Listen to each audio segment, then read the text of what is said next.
and welcome to Understanding Photography with Kim Ayres.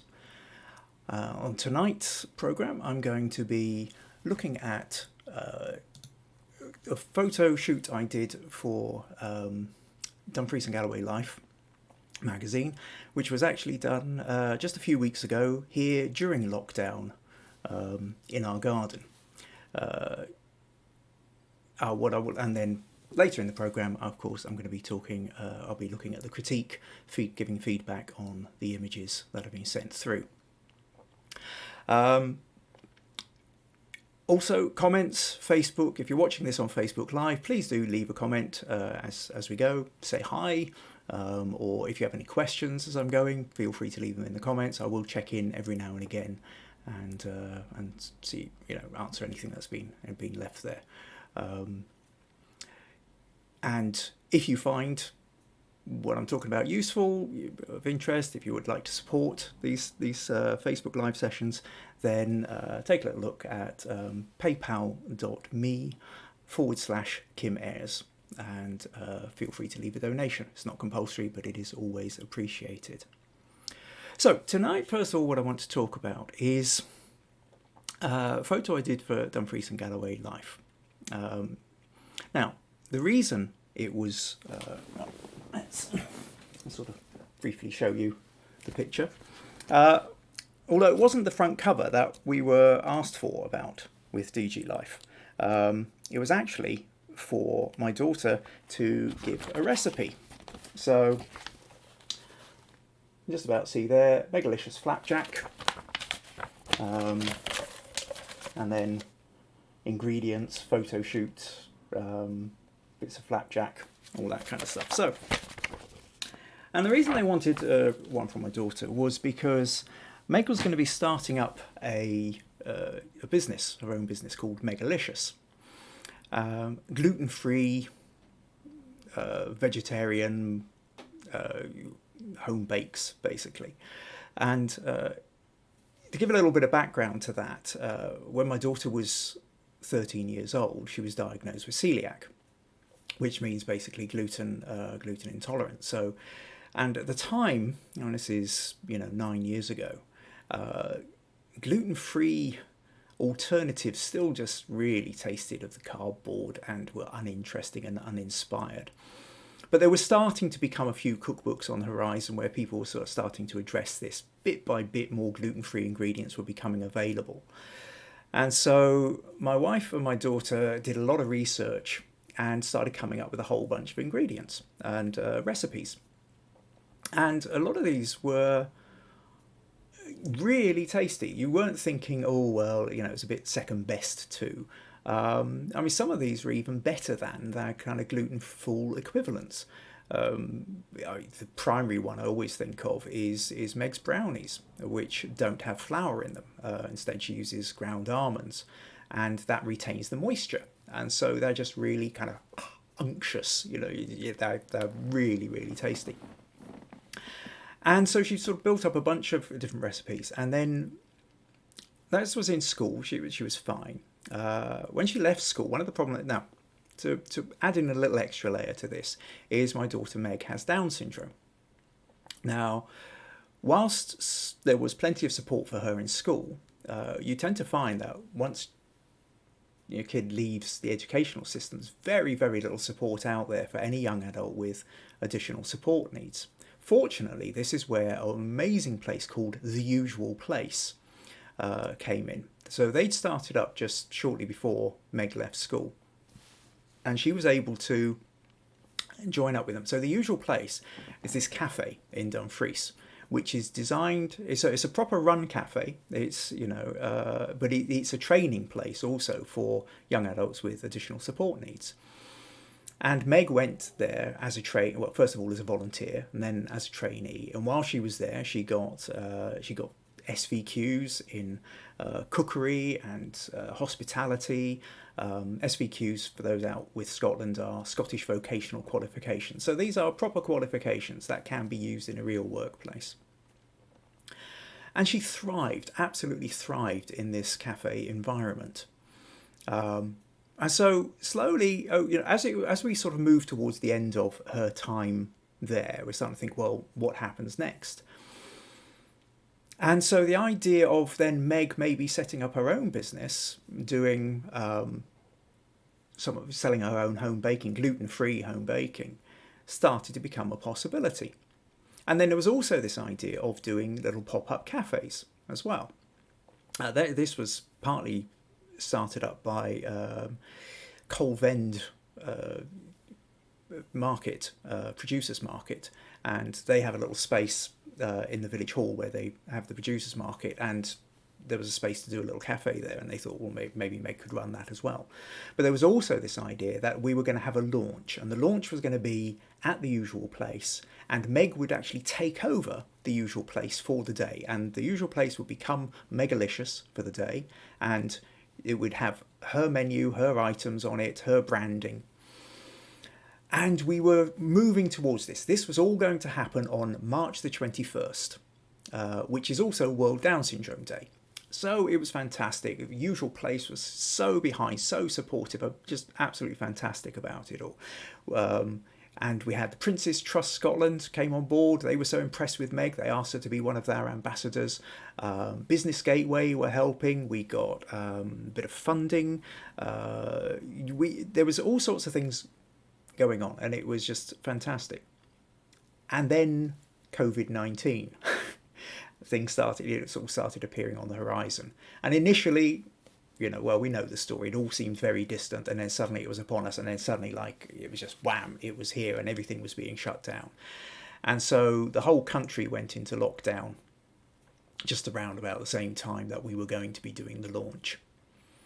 So it didn't happen. It will happen, hopefully. We'll get to a point whereby we come out the other side of this. But in the meantime, Meg is still practicing her recipes. She's developing her skills all the time. And Dumfries and Galloway Life magazine decided that they wanted to do a little feature. They wanted to have her contributing to the recipe of the month kind of thing. And so they asked, and we thought about it, and we figured, well, Meg's gluten-free flapjack recipe was probably a really good one. It's incredibly versatile, the different kinds of ingredients you can have in it. If you don't want it to be gluten-free, you just use ordinary oats instead of gluten-free oats. So a very flexible one. Now, because I'm a photographer, I've done work for DG Life before, I was asked if I could take some photos of Meg at work. So, Julie took photos of Meg pouring ingredients into the bowl, stirring the bowl, nice food pictures of the flapjack itself. All well and good. But my photography, where I'm happiest is with more narrative, staged, theatrical, cinematic kind of photography. And I thought, well, could we do something with that instead? Could we do something, or as well as, rather? And so we started sort of thinking about ideas. And so Maggie and I, and Meg, obviously, all sort of sat down, we bounced ideas about, and we started thinking about, well, what could we do? It's something out with the kitchen. Maybe we could do something in the garden. And maybe if we had a table set up in the garden. So what we did then was, we did the sketch. And this is something which is anybody who's doing sort of staged narrative photography. So rather than just capturing what happens to be there, like a beautiful sunset or a squirrel running up a tree or birds on a bird feeder, what you're doing is trying to create a scene. So at that point, sometimes you go into it with just half an idea, sometimes you go in with a very clear idea of what you want, and sometimes you do essentially a thumbnail sketch to get an idea of what it is you think you really want to do. And then you can refer back to the sketch to, obviously, to remind yourself as to what you're doing. So what I'm going to do for you this evening is I'm going to show you exactly how that sketch works. So bear with me a moment while I'm going to move the webcam. You might kind of feel a little bit seasick, but if you can hold on for a moment, I will just bend this down like this and show you a nice little sketch pad. So what we started off with was you start off with the idea, well, what if we had a chair, and Meg was sort of sitting in a chair. So you kind of do a rough chair, but actually we kind of maybe what we really want is an armchair. So we've got sort of a slightly high backed kind of chair which has got the arms on it, and kind of comes down, and so we got a chair. But then we've got then of course you want Meg sitting in the chair. So so we'll have Meg here. She's got her glasses on, a smile, and so Meg's sort of sitting here, and maybe she's wearing a Megalicious apron, which has got a little logo on it, and she's got her fancy boots on, so we've got her shoes there. So we got Meg in the chair. Then we want to have the table. So we sort of have a table next to her, and then on the table we can have a cake stand, which has then got lots of lovely slices of cake or chocolate brownies or bits of flapjack, things like that. Teapot, yep, because Meg's also got a lovely Megalicious mug with her brand on it, so we can have a Megalicious mug sitting there, and we can have a teapot. In fact, actually Meg could be holding the teapot, so we'll bring the arm out like this, and we'll have the teapot with the spout and the handle, and we can be pouring tea into the mug. Now, we also, while we're talking about having it in the garden, an important aspect of this was the fact that this was beginning of April and there weren't any leaves on the trees, but we knew this was going to be going out for the June issue, which is now mid-May. So rather than having trees in the background, we would have the shed. So we decided then that if we had the sort of the shed sort of somewhere here, and then kind of could have the slats of the shed. In fact, there's a window which sort of sits in sort of roundabout here, and then we had this idea. We thought, well, okay, fine, she's sitting there, but let's create a pile of books, like a big stack of cookery books, because this is all a really big part of Meg. So so you stick a book there and stick another book there, and and then you could sort of do this big pile of books, which would nice sort of pile up there next to the table. But then there's also, we thought, what, pots and pans. We want pots and pans. So if we stuck another chair behind the cake stand, I mean, this could be just like a little kitchen chair or something like that, but then we could sort of stack baking pans and cake tins and what have you, sort of piled up in the back like that. And then maybe we could, and then she could have like a little sort of tin or something sort of sitting in the foreground, or another book and things like that. And then, as well as the shed here, we've got a kind of brick wall background, and that's all. And there you go. So let's just pull this back up to me, roughly like give or take. Just try and wobble that about. Okay, close enough. And so we have our thumbnail sketch.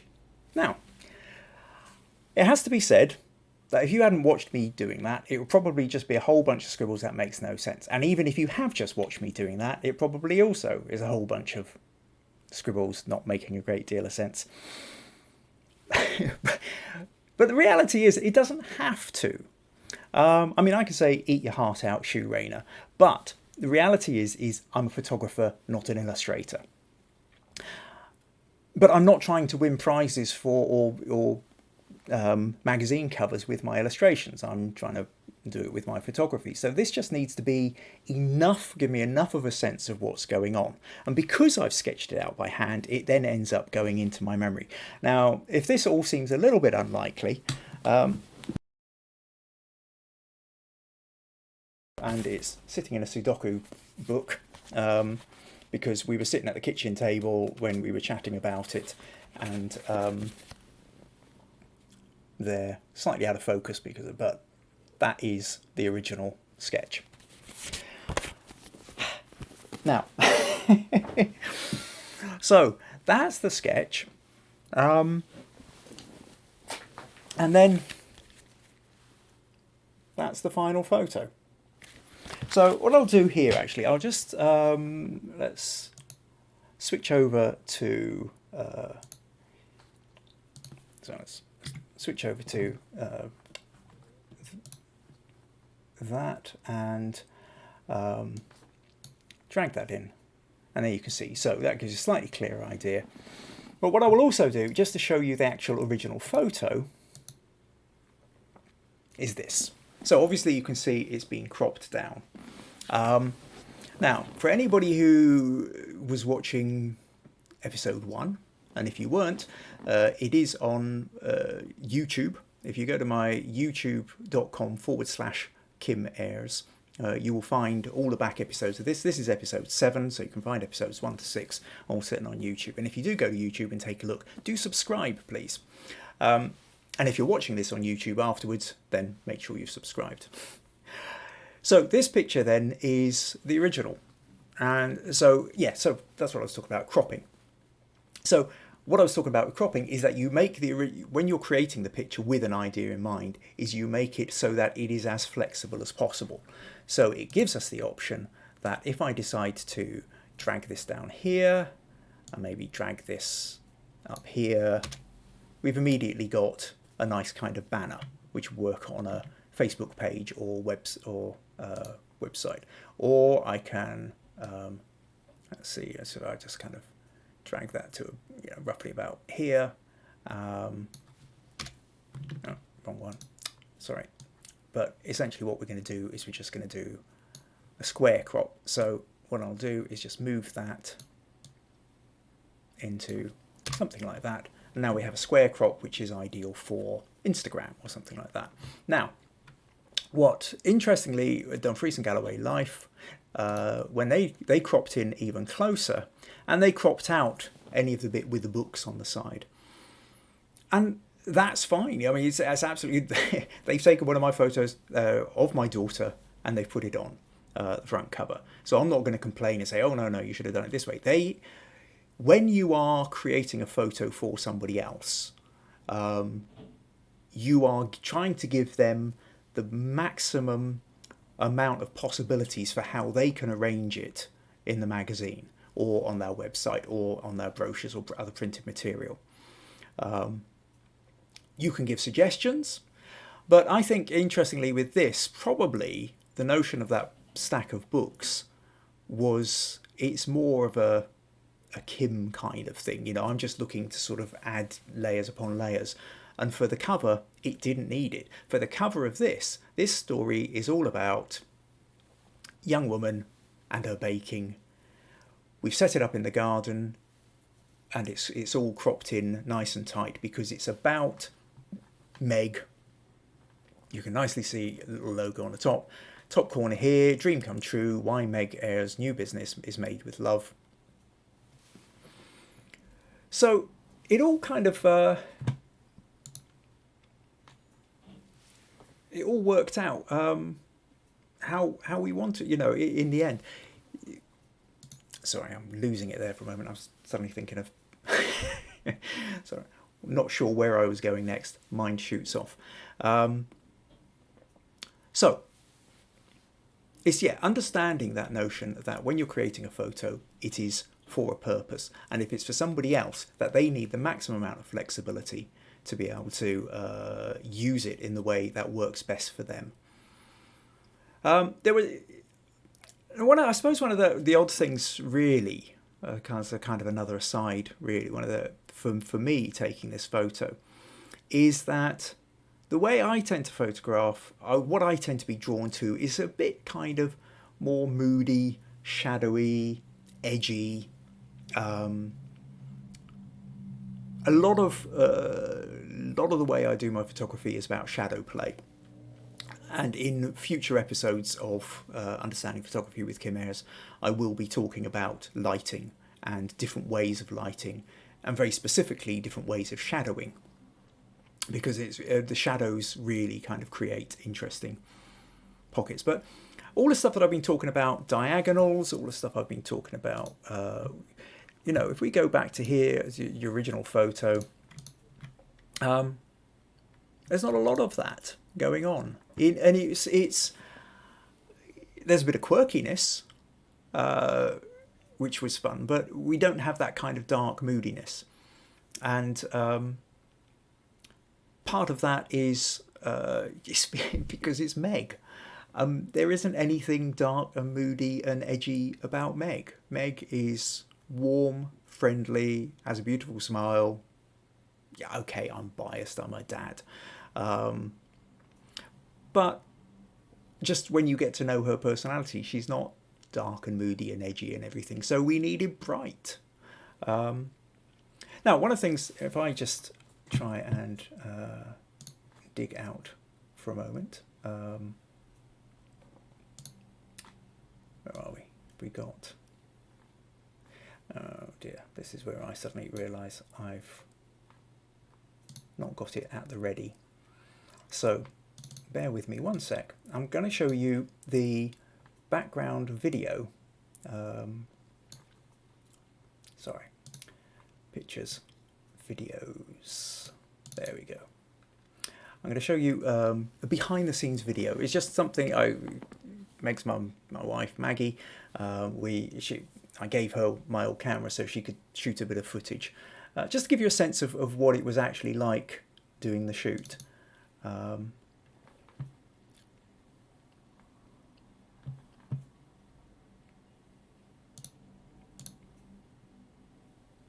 Now, usually there's a bit of music in the background, but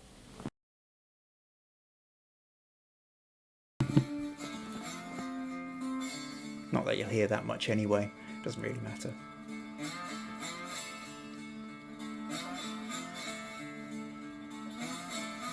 That makes wonderful boots.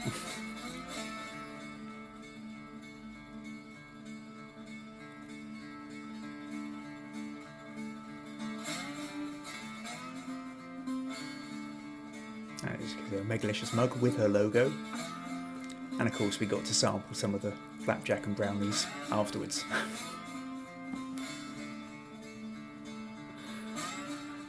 And a wee family photo while we were at it.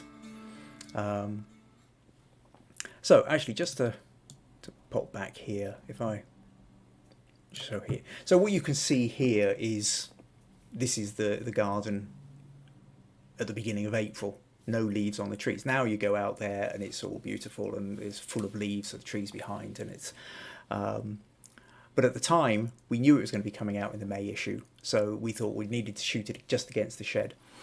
Lighting was a tricky one because the sun kept going in and out. If it had just been cloudy, I knew how I would light it to emulate it being sunny, and if it was just sunny, then I was fine with that. And sun kept going behind a cloud. I changed the lighting setup, and then it would come out from behind the cloud. In the end, what I did, I set my everything up for the sun, and then every time it went behind a cloud, we just waited for the cloud to go past, so that the final image, you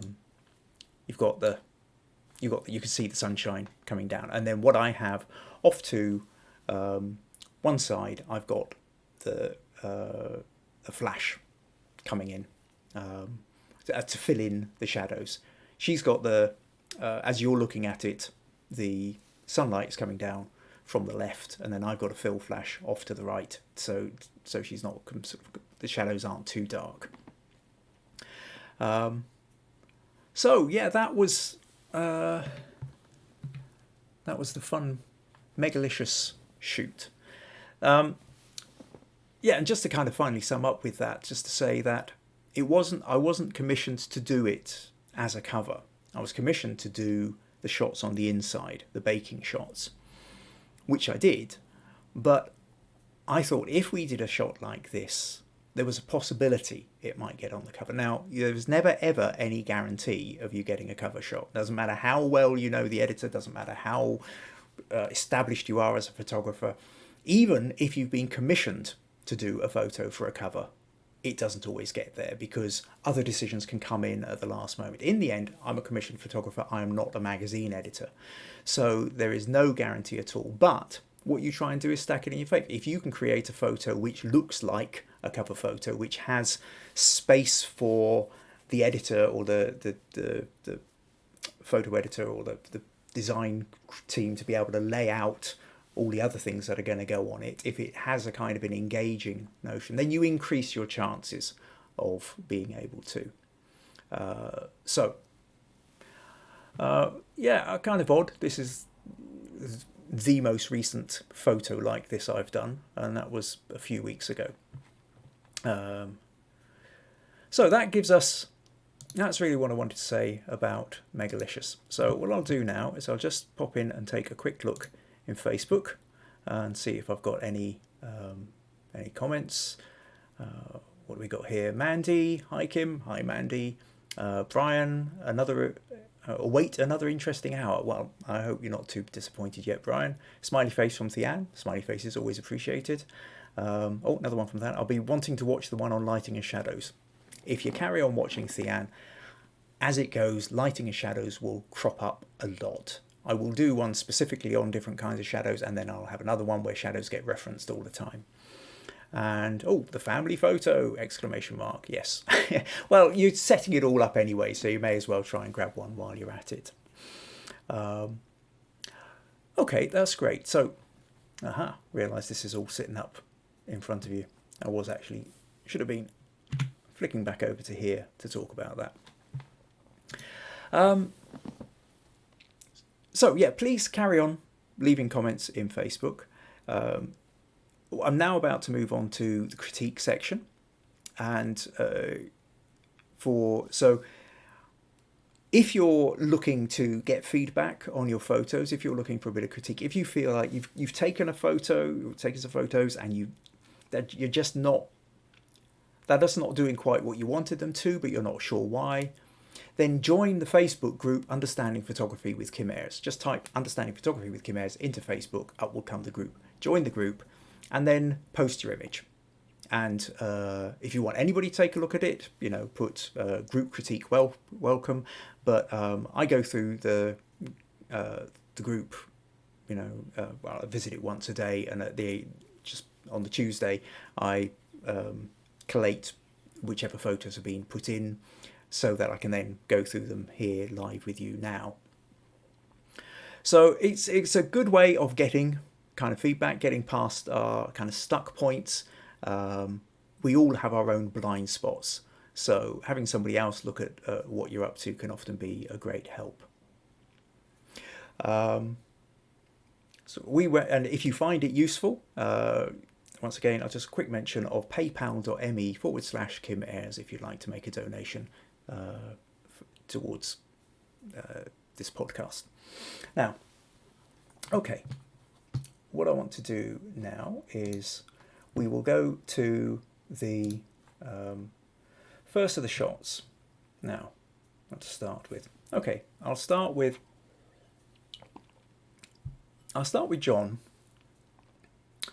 Now, John says, in fact, actually, what I will do is I will show you John's. Now, John sent half a dozen photos. No, 5 photos. Now, normally at this point, sometimes people put several photos in. I tend to say, well, look, pick one and let me know what you want. What kind of feedback are you looking for on it? But I do want to show you the group here, because I think there's something to be learnt in that. So here's picture 1. No, it isn't. Here's picture 1, right? And so John says, these are a selection of shots I took on a recent walk. I was trying to capture the essence of the summit whilst creating some pleasing textures centering around the unusual shooting box and with the colours and textures of the sky and vegetation. So that's photo 1. Photo 2, you can say this shooting box again. Here it is at a different angle. Then we've got the summit, and then he's done a panorama as well. He says, for me, the panoramic shot best captures the essence of the summit. However, I know when taking shots for a stitched panorama, one should use the camera in portrait format. By not doing so, I denied myself a few other options and created the inevitable letterbox effect. They work for me, but then I can still smell the fresh air and hear the birds. Have I pulled anything off, or are they just meh? Now, the tricky thing here is, I mean, in a way you've answered it by saying they work for me. If they work for you, John, then they work for you. That's the essence of photography. 99.9% of photography, we're out there, we are having an experience, and we use the camera, whether it's on our phone or point and shoot or a fancy DSLR, whatever it is, to capture the mood, the sense, the feeling of what we were experiencing. And if you feel then that looking back at the photos, you've got that, then success, job done. The question comes is the photo, or are the photos any good if you want somebody else to capture that mood and feeling? And that's a much, much harder one to achieve, because just as you say in your writing, that you can still smell the fresh air and hear the birds. This is one of the things about the photo. We take the photo and we have all the other experiences, all the smells and the sounds, and feel the wind on our face and the heather rubbing against our boots or whatever it is.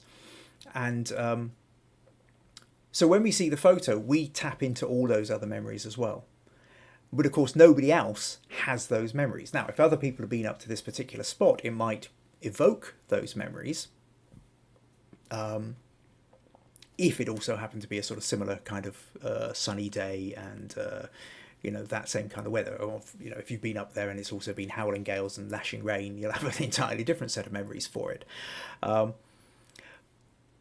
Now, part of in terms of does it match up to evoke it for somebody else? Well, as me who's not been up there, I can get a sense of, sun's fairly low in the sky, you've got the long shadows. I know the Galloway landscape because I live here. I've not been to that summit, but I recognise certain bits in over on the right, on the far distance there, that I'm guessing will be the Isle of Man. Whereas over on this side, we've got the Cumbrian Hills of the Lake District, because we're based in southwest Scotland, and this stretch of water here running behind is known as the Solway Firth, and it's the bit which separates England from Scotland over on the south coast of Scotland. So I recognise the colours, I recognise the smells. But if you are not familiar with the Galloway Scottish landscape, this may well have no resonance. You won't have the same kind of smells. Now, in terms of a picture in its own right, what dominates is this large stone block of the shooting building. Shooting box, and the cairn. And that's not really what it's about. If let's go back. Yeah, fine. That shows you got to the summit. Interesting little bit of history for those who live locally. What I also recognise is this great big burning cloud on the horizon was from a few weeks ago when there was a massive fire over on the moors near Mossdale, near Lauriston, and for about 5 days the fire went on, and huge. You could see it from quite a long way away, and clearly you can see. There's smoke being created by it. Fortunately, it was all brought under control. But that's not the feature of this photo. In here, you've got the cairn and you've got the heather. So you've got the texture. Here, it's all about the shooting box. Here, it's even more about the shooting box. Here, it's even more about the shooting box. Is the shooting box objectively interesting enough? It's okay if you recognise it and it's nice, but I don't know that there's enough really to grab your attention and hold you. For me, I think the real thing about a place like this is the view. You've climbed the summit, and it's the view that really grabs your attention. But the problem we've got with the view is when you've done your panorama, is the box is in the way, and also the view is this tiny little strip on the horizon, and the view on the horizon is dead center as well.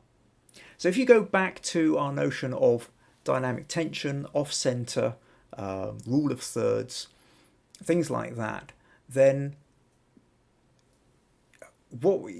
you're essentially missing a trick. Now, I can see, you're standing here. In a way, you didn't need the shooting. If you want the view, you stand the other side of the building, and then you look down. But there is also this other thing of, if you really want to try and get a sense of the depth and height of something, you want to be up and then looking down. Now, you're already up, so you can look. Right. Okay. Best thing I want to do here for a moment is to show you, I think I used this as an example in somebody else's critique a few weeks ago. But let's just say, let's take the notion of this view that I took in the Lake District a few years ago. What you want with that is, you don't want the sky taking up half the view. We know the sky is there. The sky, once you have worked out whether it's cloudy or it's sunny, there isn't much, unless there's very specific, you're making a feature of the cloud or the sky system, then you only need enough of the sky to tell you what's going on. The rest of it then is about the land. And so really, coming back to your photo, whichever, let's just come back to here for a moment. This bit is maybe, that this part of the view is about the land, but you don't, at that point, you want to have, let's sort of crop in, something a little bit more like this. So you've got foreground, you've got midground, and then in the distance you've got islands, and then you've got the Isle of Man and what have you over there. So you're getting your layers of depth, that the sky isn't completely dominating it. So I would say that, this is kind of the way you want to be thinking about. You need, but you also need to have something which draws your attention in. With this one, we have the road starts off, turn that white so you can see it. We start off down here, it wiggles down here, and then by the time you get to here, you're then noticing little wiggles happening in the foreground. Plus we've got the lines coming down of the valley, and this coming down here, and this coming down here. So everything is sort of drawing your eye into the center. So you've got a direction for the eye to steer to. With this one, when we're like here, all that's really happening is the eye is just getting drawn straight here. And then all this lot, which is really what you climbed the summit for, is an afterthought and isn't really adding much. So I don't know whether that helps, John. I hope it does. It's really a case of trying to think, purpose of the photo, what were you trying to get? And really, the speciality of being on top of a hill is for the incredible view all around it. Fine, there's a building, and the building itself might be interesting, but then maybe you want to get in and take some really interesting texture shots of the doorway or the windows, or stuff that's be inside and frame a bit of a view from one of the windows, or frame the view through the door. Have a bit of the building on the edge of the photo, just so that you know it's there, but it's not dominating. So there's a bunch of other things that you could really do with it. And then I think if you did that, you're more likely to be able to draw in other people to say, oh, that looks interesting. Maybe that's a place I would like to climb myself and go and visit, rather than it just being necessarily a trigger for your own memories. So I hope that helps, John. Right. I'll just quick check of anybody asking anything. Mandy, can I ask why you had the shed door open in your shot? Sorry if you've already asked, but I had to let the dog out, so I may have missed it. Okay, that's just going back to the Megalicious photo. Why was the shed door open? Because the shed door was open when I took it. I would like to say that it was deliberately done. I did notice the shed door was open. I decided to leave it open because it added an extra little bit of texture. It wasn't planned particularly to have the shed door open. It just happened to be open. But I did note, once I once I saw it there, I did have the option of closing it, but because it's just an extra layer. An open door invites a little bit of curiosity. It makes you think, oh, well, I wonder what's in there. And so it's a little extra taster, a little extra flavour for the photo.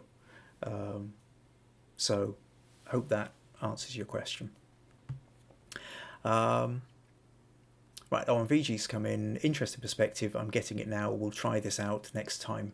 I used to cover so much of Sky. Right. Okay. Well, okay, VG. Let's move on to your photos now. So, sorry, pull that down. So now VG has sent me the same photo, more or less the same photo, but in two formats. So what I'm going to do is drag them both into here.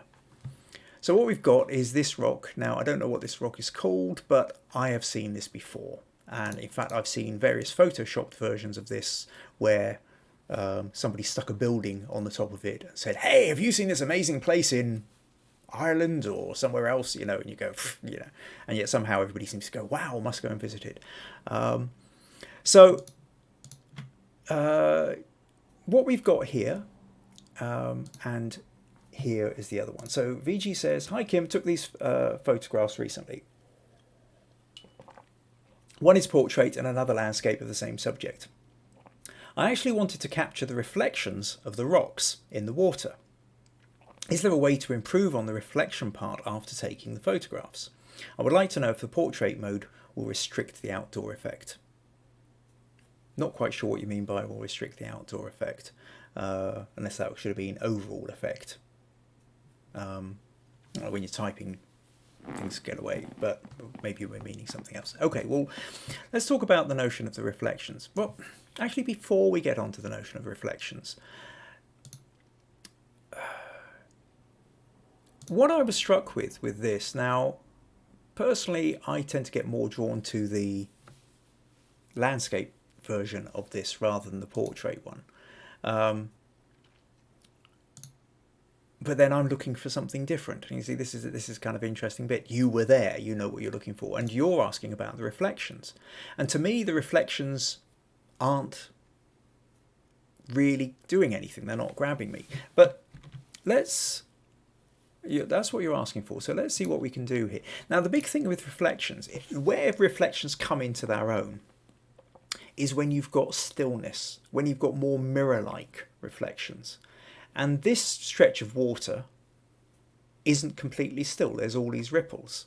And so because you've got all the ripples, you've not got a clear reflection. You've got a rough reflection.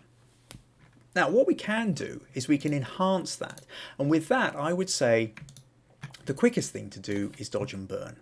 And that is use the dodge tool to lighten the lights and use the burn tool to darken the darks. So if I click over here and I take the dodge tool, and so if I run that over here, what you can see is it's starting to lighten up. These reflections, the lighter parts of this rock, and especially because we've actually got a shadow over this part of the reflection. So if I could sort of run that across even that, and then at the risk of whiting out too much, come in with the shadows and just darken the shadows, which should leave the highlights alone. In fact, actually, I could darken the shadows of most of this. And what you'll now notice, so a little bit of light and dark again. Bit contrasty, but you know, all I'm trying to do here is give you a sense of the kind of thing you can do with a little bit more time. Now, go from that to that, and you can now notice the reflection that much more. And in fact, actually, that's just me playing with the reflection of the central rock. You could just as easily lighten up these reflections over on the right here. And again, use the dodge tool to create a little bit of contrast there. So you can see then that really, if the reflections are the bit that you are most interested in, that's what you've got to make the reflections stand out. And when we've got the original photo, the reflections don't really stand out. What's grabbing all the attention is this rock right in the middle. So because I'm looking there, I'm not really looking at the reflection. It's only if you really brighten that up and create a contrast between the light areas and the dark areas that you will, that's what's going to draw the eye. The eye gets drawn to there's a number of little things. If you look at a human face, the first thing you look at is the eyes. If you're not looking at a human face, the first thing you're looking at is the point of contrast. So where the light bit hits the dark bit. So if you've got a big white canvas and a little black blob on it, you go straight to the black blob. If you've got a big black canvas and a white blob on it, you go straight to the white blob. So if you think about that notion of the contrast, that's what's drawing the eye. So if you want to make the most of it, you create more of a contrast. Now, I think interestingly, there's more to be played with. If you go here, I think part of, now we're talking maybe, you've got a lot of sky here. You could crop, I think if you sort of lose some of that sky and then maybe bring this around. And if we look here now, so that we're in that kind of rule of thirds, have that horizon line sort of sitting where that third level up where the horizon is. You could maybe bring this in a little bit so that now your rock is kind of sitting on the third. And then if we do something like that, I think you've immediately got a slightly better balance in the photo, or a slightly more interesting part of the photo. There's another lovely bit which I didn't realise until, fortunately you sent me the high resolution so I could zoom in, and I didn't notice it initially, but there's a little boat here as well with people in it, which actually, once you notice it, does give you a much better sense of the scale of this amazing rock with all the trees in it. But there's another aspect to this as well, and of course obviously it's too late to do anything about it, but my feeling is this photo would have worked an awful lot better had you taken about 2 or 3 paces to your left, because, well, that way. What I find, this rock here, if you'd moved a little bit to your left, this rock would have moved over into this gap a little bit, and I think would have then stood out that bit more against the sky. Also, there's a tree just here in the corner, and I think that tree, so I'm just aware that my head's in the way here actually, so if I just zoom that down a bit, this tree here I think could then have been used to frame a bit. So if you'd had that tree coming down on the left a little bit more into the picture, and while at the same time that rock had been moved over so that it went into the space in between the rocks behind it, I think that might have made a much more interesting composition. So when you're actually composing the photo, start thinking about how the feature, is the background interfering with it? Are there other elements that you could have that you could draw into it? There's also a notion of, sometimes I think, if we zoom in here, there's really interesting rock formations off in the distance here, which something like that is then framed rather nicely by these rocks itself. But at that point, what you're doing is making a feature of the background, whether you've got the sky, or, and for that matter, if perhaps you'd waited for the boat to have worked its way into the picture about here, then that could have been quite an interesting photo in its own right as well. So hopefully that gives you a couple of ideas, VG. So if it's about the reflections, then you've got to make sure that the reflections are contrasty enough. But ideally, really, you want to be looking for that mill pond smooth. There's not a breeze, there's not a wave, there's not a ripple. And then that way you're going to get the reflections. Otherwise, it's about shape and contrast. So I hope that helps, VG. And let's just do a quick Facebook. James Bond Island. Aha. Right, okay, yes, wouldn't surprise me at all if that's been... Okay, thanks, VG. So, lastly then, in terms of the critique, what I want to do is, I'm going to talk to Richard, or rather look at Richard's photo. Now, Richard, let's see, let's grab this, and there's a couple of things to talk about this. Richard says, "Hi, here is an indoor shot of some tulips in a vase which I took back in January. Camera on a tripod, remote release, overhead lighting from 3 spotlights, all at different angles in the ceiling. Photo was edited in Photoshop Elements, including the use of something called Lomo Camera Effect. That's L-O-M-O. Not sure what it is exactly, and only occasionally improves a shot in my experience. It got a lot of likes, but I can't imagine it is a particularly good shot. I would be interested to hear your critique. Original image is followed by..." So that's the final shot. This is the unedited one. So that's the shot he's really talking about. Got plenty of likes, though he doesn't know that it's a particularly good shot. But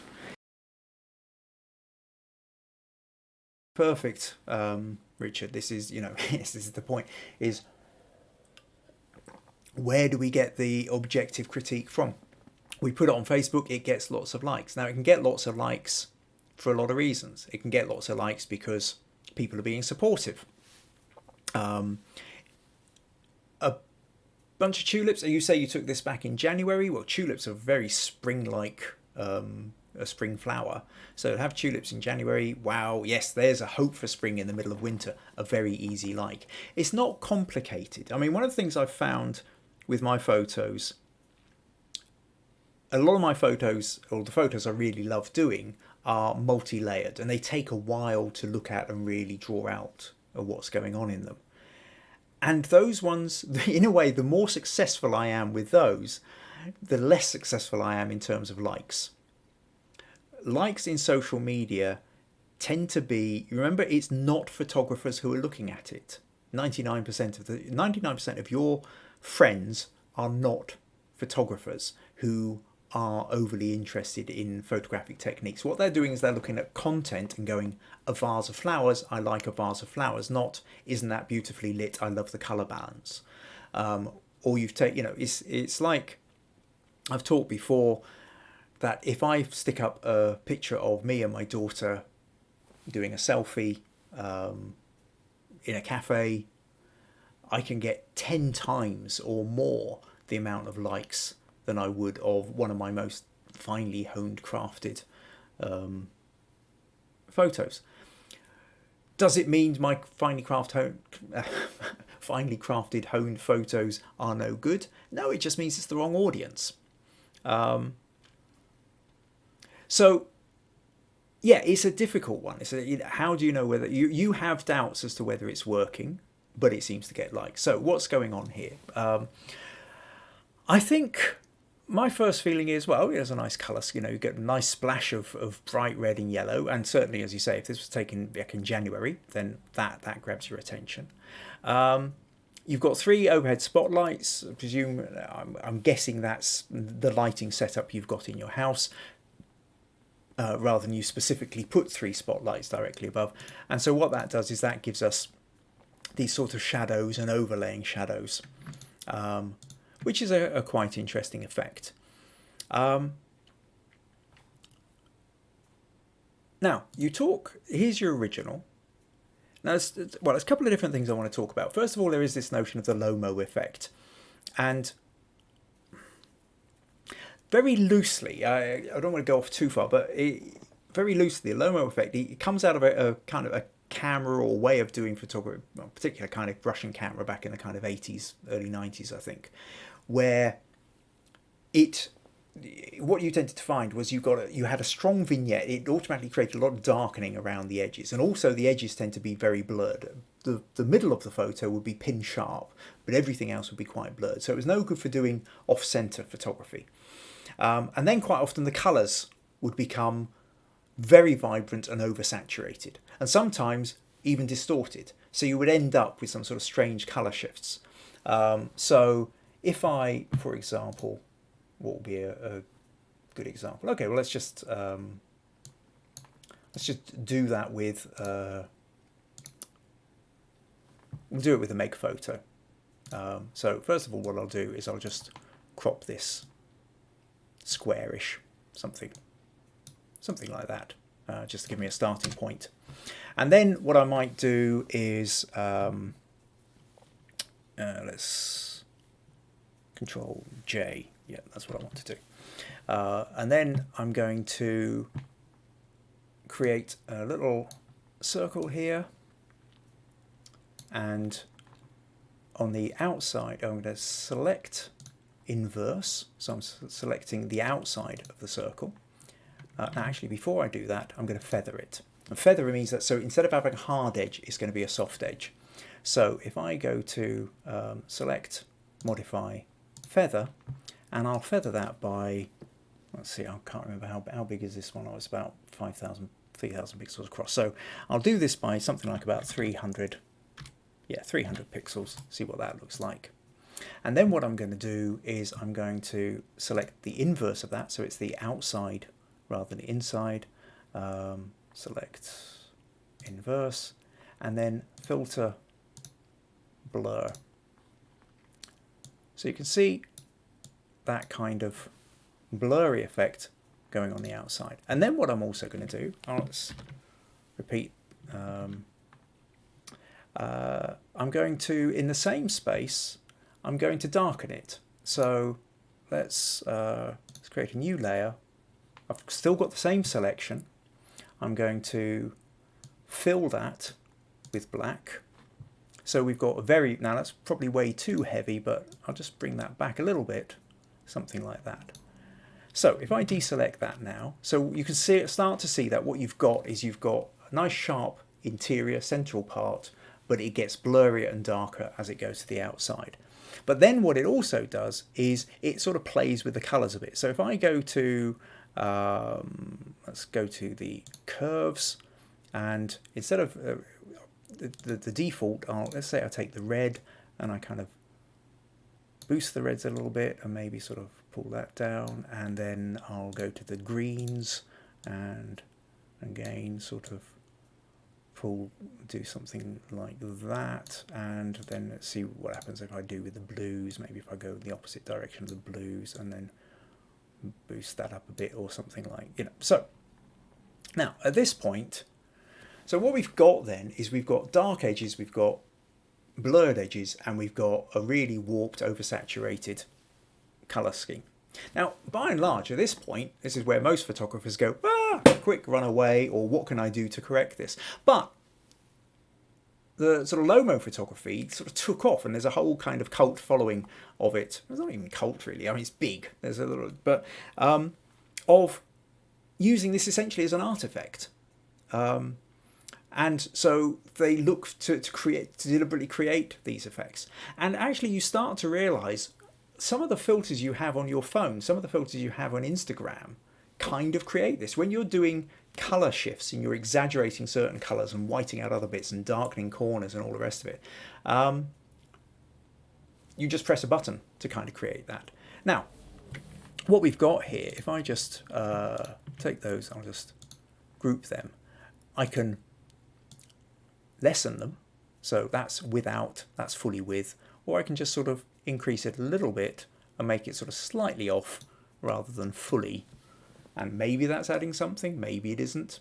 Personally, I don't think so on this particular photo, but it doesn't really matter. All I'm trying to do is get across what the Lomo effect is. So in your version of Photoshop Elements, that's really what it's doing. It's got a set of presets which when you click Lomo effect is going to brighten some bits, darken other bits, blur some bits, sharpen other bits, and play around with the colors.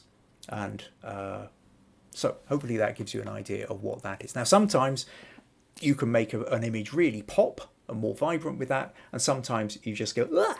and it gets in the way. So let's go back, that's the Lomo effect. Let's go back to your picture then, Richard.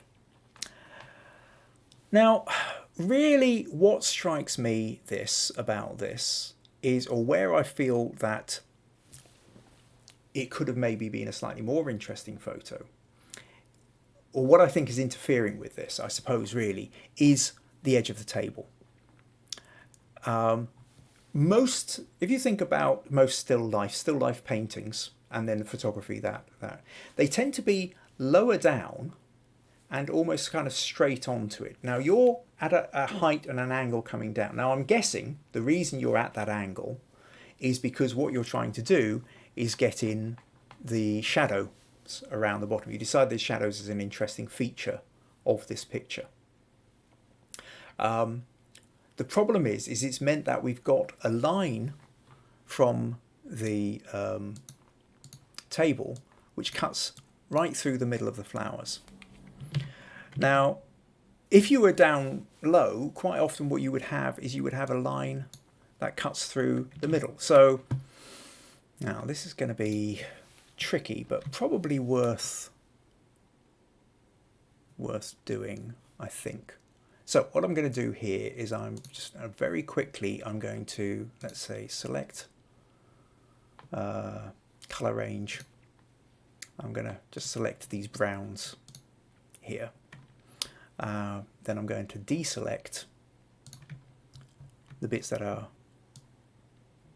inside the table because I don't want that bit selected. All I'm trying to do is select the outer bit here and then select inverse and copy paste. So essentially what I've done is removed the background there because I want to show you other things that you can do with that. Now if I say let's pick out that brown there again, and I was right, and create a layer and fill in the brown. So we've now got that against the brown, but what I can do with this is mask out. So let's say we took, so I'm just basically essentially erasing some of this just to show the brown bit underneath. So all I'm trying to do is match up. Now obviously you would go in and do it properly. I'm just purely trying to give you a rough sense of what's going on here. So if your edge of your table was running here, now what you see is the flowers stand out much more and you get drawn to the flowers because you've only got the dark background behind them. See, without that, it overlaps and it fills.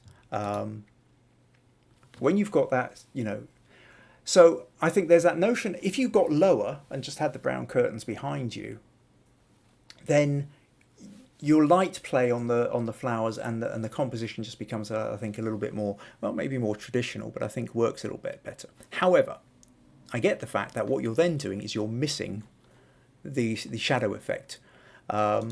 The other option for this is to fill in the background. Now, in a short, unless we want to be here till midnight, even trying to do a rough one, I'm never going to be able to fully copy this background. But what I will do is I'll just go back to your original for the moment, because all we're doing is trying to get a sense of rough idea.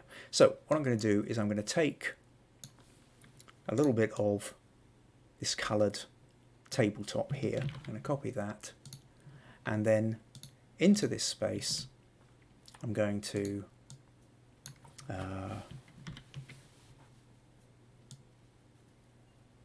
paste it, and then I'm going to Control J, copy that, move it up here, Control J, copy it again, move it up here, Control J. We're not trying to match anything up at this point.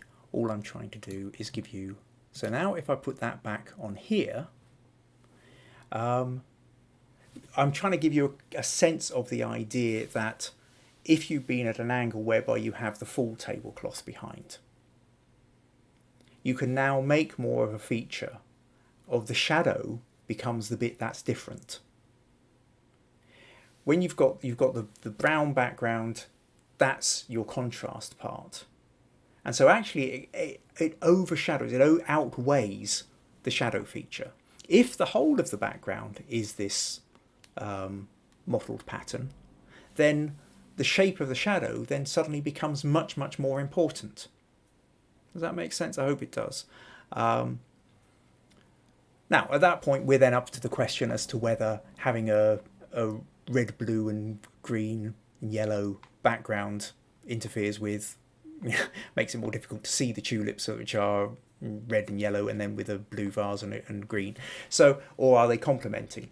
And then you play around with contrasts and things like that to see what you're doing. So, really, that's what it's coming down to, I reckon. Then, Richard, with this photo is in essence the difficulty you have with it is where the contrasts are lying. The line is going through the middle of the line of the table is going through the middle of the photos, and I think either a straight line and ignore the shadow, don't try and make a feature of the shadow, or if you're trying to make a feature of the shadow, then you need it to probably be in a slightly higher one. Bring the pot further towards you, as close to the edge of the table as you can, while still keeping the camera where you wanted it, without still keeping the tablecloth in it. Stretch out the tablecloth as far as you can back into the picture, and then angle the camera so you're maximising the amount. And then if there's any little edges, maybe you sort of Photoshop them in afterwards. So I hope that helps, Richard. By all means, get back to me if there's anything that you're still a bit unclear about with that. So last quick look over to Facebook. Sorry, wrong one. Okay, so VG saying, thank you. That side of the rock was slightly less crowded, and I had some peace to concentrate. Yes. Well, we can understand that. Sometimes you're just taking the photo from where you can be. You don't always have the option. Sometimes the best shot would be 3 foot out into the middle of a great big hole, which you can't float above. But I wish I'd gone the other side. My husband and son did, but I didn't feel I should have. Thought I was at the best spot. That's okay.